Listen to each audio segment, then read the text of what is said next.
suite au manifeste des 300 sur l'antisémitisme dans l'islam, et la demande de frapper d'obsolescence les versets du Coran, qui prônent la haine et la violence contre les Juifs, Pascal Boniface pratique le déni de vérité.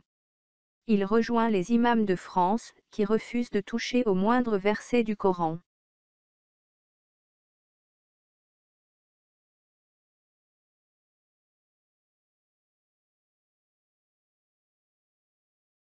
Pascal Boniface semble ignorer que l'antisémitisme et la haine des Juifs fait partie de l'islam depuis sa naissance. Il suffit de prendre comme exemple le massacre par Mahomet des Banu Qurayza et la réduction de leurs femmes à l'esclavage sexuel. Dans le débat sur France 24, Pascal Boniface affirme que les musulmans qui sont antisémites n'ont jamais lu le Coran. Il ignore les nombreux versets du Coran qui prônent la haine et de violence contre les Juifs.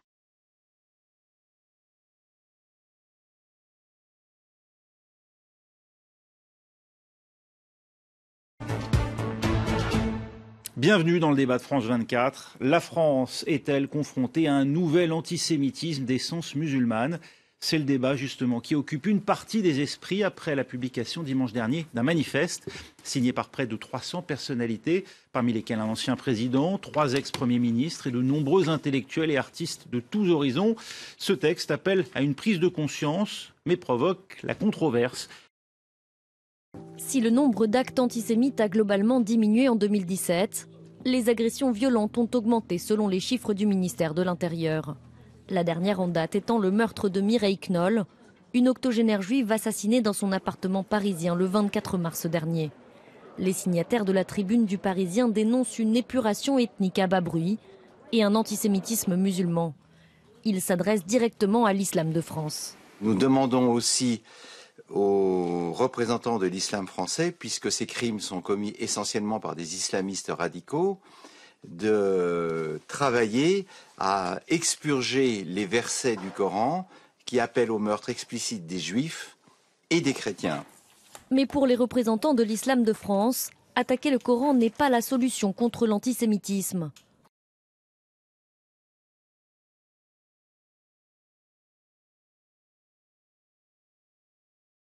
Mais il y a un nouvel antisémitisme qui s'appuie sur une lecture des textes du Coran, évidemment, à l'intérieur de la religion musulmane. Et cet antisémitisme se diffuse aujourd'hui de manière très large.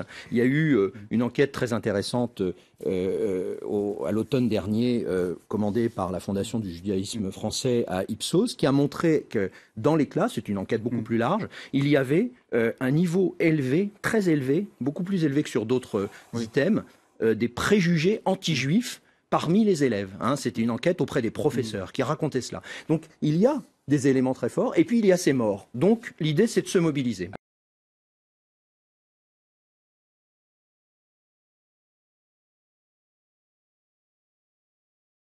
Et par contre, là où je me séparais de Laurent Bouvet, c'est de dire que cet antisémitisme qui peut exister chez certains musulmans, il ne faut pas le nier, n'est pas quelque chose de global et ne vient pas du Coran. Pour vous, il n'est pas consubstantiel à la religion? Pas du tout. Je crois que ceux qui ont assassiné Ilan Halimi n'avaient pas lu le Coran. Je doute que celui qui a tué Madame Knoll avait lu le Coran.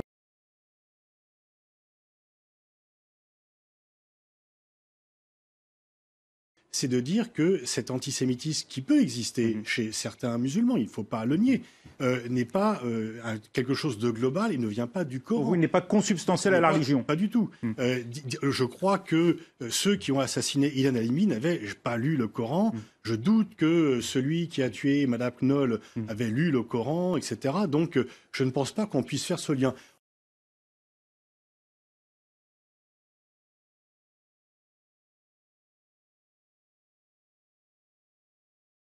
أنا فلسطين خلاص يبقوا حبايبنا؟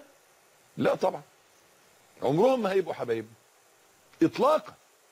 اليهود كفار، ليس لأنني أقول ذلك وليس لأنهم يقتلون المسلمين، ولكن لأن الله قال: وقالت اليهود عزير ابن الله وقالت النصارى المسيح ابن الله، ذلك قولهم بأفواههم يضاهئون قول الذين كفروا من قبل قاتلهم الله أن يؤفكون. فالذي كفرهم الله. عقيدتك في اليهود واحد انهم كفار، اثنين انهم اعداء، مش اعداء عشان يحتلوا فلسطين، وانما هم اعداء ولو لم يحتلوا شيئا. قال سبحانه لتجدن اشد الناس عداوة للذين كفروا اليهود والذين اشركوا. ثلاثة، عقيدتك في اليهود انهم لن يكفوا عن قتالنا وقتلنا، ليس من اجل الارض والامان كما يزعمون، وانما من اجل الدين. ولا يزالون يقاتلونكم حتى يردوكم عن دينكم ان استطاعوا.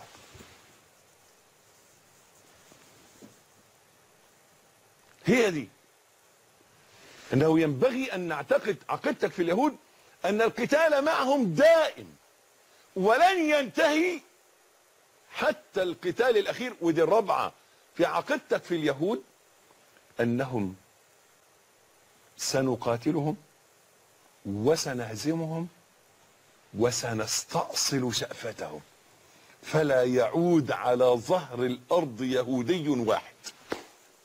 ليس لانني اقول ذلك، بل هي البشاره. لن تقوم الساعه حتى تقاتلوا اليهود فتقتلونهم ولو اختبأ اليهودي، ده روايه اخرى من روايه الحديث، خلف حجر او شجر، نادى الحجر والشجر يا مسلم يا عبد الله هذا يهودي ورائي فتعال فاقتل، إلا شجر الغرقد فإنه من شجر اليهود، وقد بلغني والله أعلم بالحال أنهم يكثرون من زراعة هذا الشجر الآن.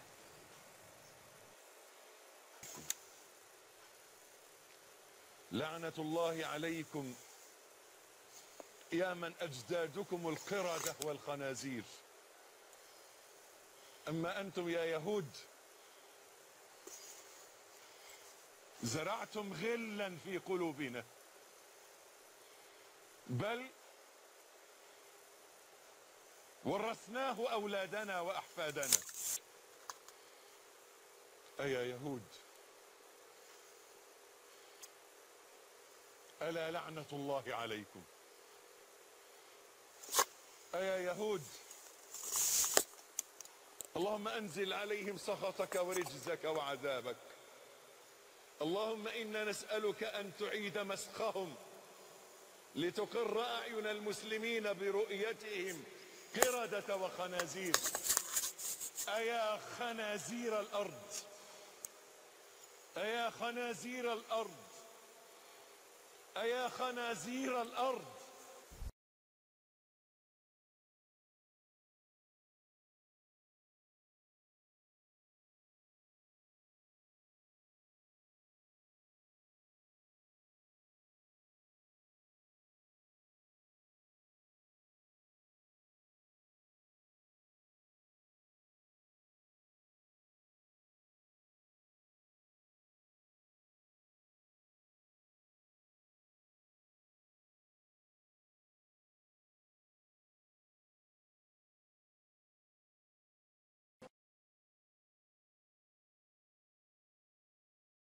قال عمر رضي الله عنه لا سواء قتلانا في الجنة وقتلاكم في النار. ولن تتوقف هذه الحرب، وسوف تظل هذه المعركة قائمة إلى أن يأتي يوم ينطق فيه الحجر والشجر فيقول يا مسلم خلفي يهودي تعال فاقتل. وبالعبودية ننتصر على أعدائنا ونمكن لديننا ونهزم اليهود.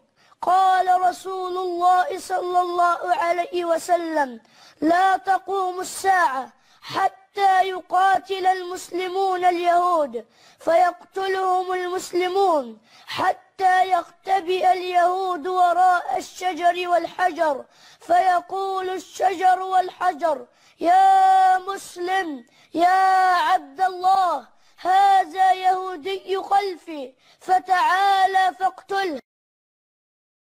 Sur les images qui suivent, cet enfant considère les infidèles comme les descendants des singes et des cochons. L'autre enfant glorifie le djihad et récite la malédiction rituelle demandant à Allah d'exterminer les infidèles. ونحن لا نحيي سنته ويهان اسم رسول الله صلى الله عليه وسلم على صفحات الجرائد من أولاد القردة والخنازير ونحن عاجزون عن فعل أي شيء فداك أبي وأمي وروحي يا رسول الله. فإن ما نراه من اجتراء من كلاب الأرض على سادتها أمر مخجل محزن وأمر مؤسف للغاية. أسمعتم؟ وأنا أعلم أنكم قد سمعتم. أقول يا أهل الله يا مسلمون، لقد كنتم ملاك الأرض وسادتها وقادتها، وأجدادكم من الصحابة قد سابوا الأرض وعمروها وبشرع المولى حكموها. أين أنتم من أجدادكم يا أحباب الله ورسوله؟ اللهم انصر جندك المستضعفين، اللهم انصر المجاهدين في سبيلك الذين يجاهدون لإعلاء دينك، اللهم انصرهم على أعدائهم، اللهم انتقم من أعدائك يا رب العالمين، اللهم لا ترفع لهم في الأرض راية ولا تحقق لهم غاية، واجعلهم لخلقك عبرة وآية، اللهم اقتلهم بددا واحصهم عددا ولا تغادر منهم أحدا، لا والدا ولا ولدا. La Fatiha est la sourate qui est récitée 17 fois par jour, dans les 5 prières de l'islam. Dans cette sourate, le Coran enseigne que les chrétiens et les juifs sont exclus de la récompense d'Allah. Le Coran reproche aux chrétiens d'être des égarés et aux juifs d'avoir suscité la colère d'Allah. Les enfants apprennent que les juifs sont les descendants des singes et des cochons, conformément au verset du Coran. بسملة، انت تعرفي اليهود؟ بتحبيهم؟ لا ما بتحبيهمش ليه؟ كيف؟ عشان هم ايه؟ هم قردة وخنازير. عشان هم قردة وخنازير؟ مين قال عليهم كده؟ ربنا. قال عليهم فين؟ في القرآن. قال عليهم في القرآن كده. من لعنه الله وغضب عليه وجعل منهم القردة والخنازير. من هم المغضوب عليهم؟ يهود. من هم الضالين؟ نصارى. صراط الذين أنعمت عليهم غير المغضوب عليهم ولا الضالين.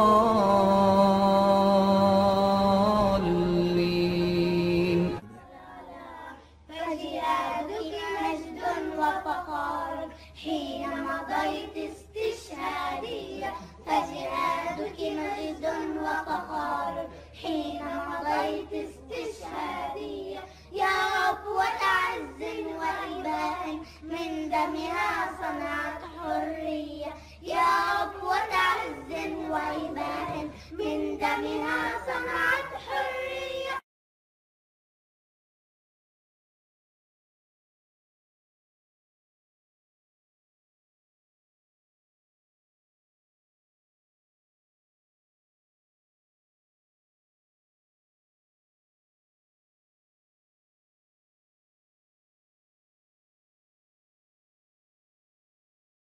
C'est de dire que cet antisémitisme qui peut exister chez certains musulmans, il ne faut pas le nier, n'est pas quelque chose de global et ne vient pas du Coran. Vous, il n'est pas consubstantiel à la religion. Pas du tout. Je crois que ceux qui ont assassiné Ilan Halimi n'avaient pas lu le Coran. Je doute que celui qui a tué Madame Knoll avait lu le Coran.